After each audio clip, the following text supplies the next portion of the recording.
Hey guys, this is Read to Achieve. This is Miss Perry Bradshaw. I will be helping you with this lesson. So, in Canvas, you have obviously clicked on the video. The video here is this one that you're looking at. Then you have a lesson reading. That's whatever lesson we're reading at the moment. And then you'll see context, clues, strategy, assignment.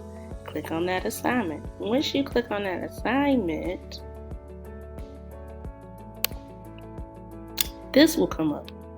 When this comes up, guys, you have to go back to the video and pause it so you can fill this in. I want you to fill in step 1, 2, 3, and 4. And then at the bottom, step 1, 2, and 3. So pause the video and fill it in on your assignment. Once you have completed filling it in, go to your lesson reading. This should pop up, a reading with your lesson in it for this. Once you've completed your lesson reading, you will find a word in this reading that you do not recognize or you cannot pronounce. I have an example. I use homeostasis. That's a pretty big word. Many of us don't know how to pronounce it. So you choose a word you can't pronounce. You find all the vowels.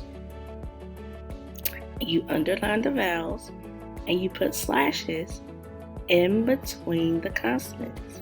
You do exactly what step 1, 2, 3, and 4 says.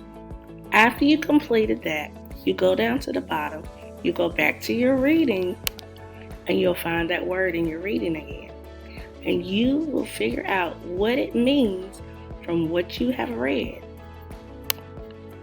That is the content clue that we're using. We're writing the word meaning from the content.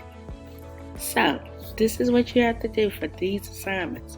Select the word that you don't know, underline the vowels, put slashes in between the consonants, and then use the reading to find the definition. I think you've got it. See you soon.